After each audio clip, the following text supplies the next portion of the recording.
Hi, who's coming to join me? It's a beautiful overcast day in Johannesburg, and I'm here. I've got a couple of minutes before my next client, and I thought, why not open up the discussion to how you can actually start to live in your true nature, no matter what's going on around you. I've heard from so many people that things are a little rough right now. So if you're here, if you're wanting a little inspiration or connection today, join me. And I see Reba. Hi, how are you doing? Thanks for the question this morning about how to use animal totems. And you know, that's one of my favorite things to do. So I wanted to start with a little story while I'm waiting for people to hop on and look at how we can really remember what we're here to do and how we can actually create more joy and vitality in the world. And just to remember, so maybe that's today's tip on the five ways to just remember who you are, what you're doing in your life from a place of alignment with your core values. Is when things are falling apart, it's just temporary. We talked about that yesterday. But just to remember, life in this moment is the perfect teacher. And without challenges, without healthy stress, we wouldn't grow. And I love Pema Chodron. I don't know if you know her. She wrote a beautiful book called How to Love Yourself and Your World. It's one of my favorites. And she tells the story about a woman that's really running away from tigers. So that's a great entry into the animal totem part. But she speaks about how this woman is running and her adrenaline's pumping and the tigers are getting closer and closer to her. And she comes to an end of a cliff, to the edge of a cliff, and she's literally holding on to the vines, and she starts to climb down and she's clinging on for dear life, and she's looking down and she sees that there's some tigers below her as well. And then she notices a little mouse that's gnawing away at the vine to what she's clinging on to. And on the side she also sees this beautiful little bunch of strawberries that are quite close to her, and they're growing out of a clump of grass. So she looks up and she looks down and she looks at the little mouse, and then she takes the strawberry and she pops it in her mouth, and she's in bliss. And she just totally enjoys the moment of eating the strawberry. And even though there are tigers up above and there are always going to be tigers below you, this is actually the predicament that we're always in some way or another, in terms of our birth and our death and how we live our life in the present moment. And each moment is just what it is. Yes, there is perception of, you know, what do I do in this moment, other than to enjoy being in that present. And I talk about this a lot in the Out of the Blues program and in my work with the True Nature Systems, that we can go into trauma, drama, and emergency, or we can turn that trauma into total dharma. And that really is how we're living, right? So it may be the only moment of your life. It might be the only strawberry that you're ever going to eat. And you can get really depressed about that. And I'm sure you can relate to wondering, you know, about your past, the stories of your past, the moments of your past where you kind of feel like, oh my gosh, it doesn't get any better than this. Or you can just appreciate where you are, eating that beautiful sweet strawberry, and just delight in the preciousness of every single moment of your life as if it's the last moment that you're going to have. And I love that, because it really reminds us to just stay present, because you can't change what is, but we can choose, and this is back to choice, that we can really choose to just appreciate it and explore the value of what it's teaching us. Because when you switch your perspective, remember, everything is just an interesting point of view. that's when everything changes. It's about remembering that you have the choice. That, you know, when you can just observe the simple and undeniable truth in your personal experience, in the moment, the stories of the lack of limitation and all those tigers might just fade away. So, what's coming up for you, and what questions do you have about how to stay present in the moment? What would you like to know about that?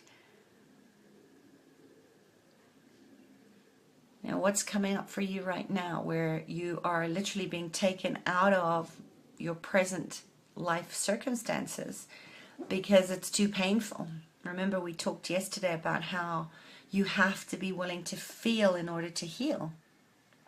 And remember that we are our own worst critics. We need to learn. It's just been Mother's Day. Hey, look, I got some beautiful flowers from my daughter for Mother's Day, and I love them. Happy sunflowers. They are such happy flowers. And a flower doesn't hold back anything because hasn't been enough water or nobody's admiring them. They just be the best flower that they can be. And I think that goes for that radical self-care of nurturing, of wanting to be held in the moment, is to learn to hold yourself. Learn to hold yourself and nurture yourself and be kind to yourself. Because we've been conditioned out of caring as if it was something that was selfish.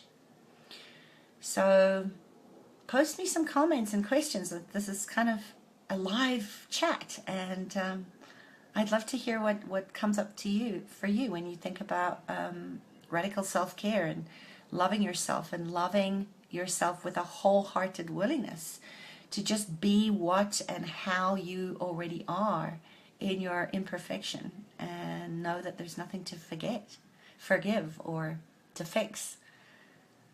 And just to be in that space, to hold yourself in that space. How are you practicing that? Okay. Looks like my clients just arrived. So this is a quick one today. But yeah, post your comments and questions. And just remember, nothing lasts, not even your troubles. We think that the point is to pass the test or overcome the problem. But the truth is that things don't really get solved or changed from that place. Problem solving is great. If you haven't read The War of Art by Stephen Pressfield, and resistance, he talks a lot about resistance and doubt, and how just knowing that resistance is going to be there every single day. When you open your eyes, doubt's going to be there. So have a conversation with doubt, and have a conversation with your mind, and give it a voice just for 5 minutes. And then choose what you're going to choose from a place of kindness and heart and congruence with what you want to create for your life today. And what great and grand adventures could you have, even in the simplest things that you're doing. Because that's the place where, if you look at your life like a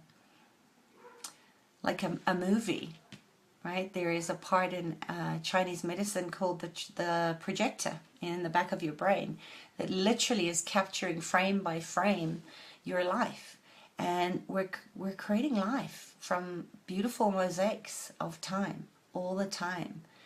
And when you can see them for what they were or are, then you don't have to go into that place of regret and sentiment that sometimes keeps you from staying in the present moment of saying, well, you know what? I had great sex last year. But what if that is the way that you cap how great you can receive in the future, by saying, I wonder how I could receive more than what that was. And, you know, looking into nature, we can really see enormous, huge, rigid trees that get uprooted in huge, rough storms. And yet there's a flexibility of that wood element in Chinese medicine, in the 5 elements flow, of the foliage that allows the grass to dance and the trees to bend.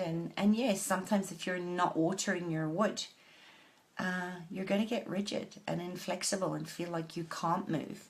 Rather than dancing in the wind, dancing with the breeze, because we're continually offered this opportunity to grow with the flow and see how, futile it would be to struggle. Nature is such a great teacher.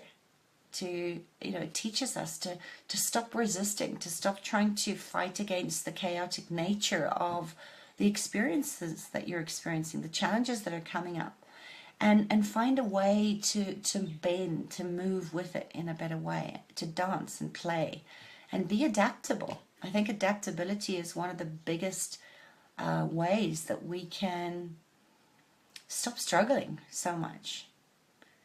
Okay, so my question to you today would be, how can you be more flexible? How can you use nature of what's going on in your environment, the nature of the trees, of the plants, of the animals that are so flexible and adaptive in their environment. Lions' greatest strength is adaptability.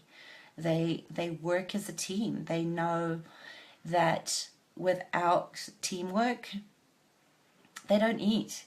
So the young lioness that chases because she has the speed and the endurance that the older lionesses perhaps don't have, she depends on the wisdom of the elder lions to assist her in taking down the prey so that they all eat. So how can you create a win-win situation? By being more flexible, being open to ask questions like, how can I, if you were doing this, how would you do it? Rather than being inflexible in how you want it done your way. All right, so I'm going to leave it at that. Post your comments and questions. Let me know how you can be more flexible and add more joy into the present moment, knowing that it's temporary, that this is the best moment that you can have, and loving yourself in that. So I'm going to go to my client. I'm wishing you a wonderful day of flexibility and more joy and less stress. And I'll be seeing you tomorrow at the same time, 10 o'clock. And let's continue this dialogue.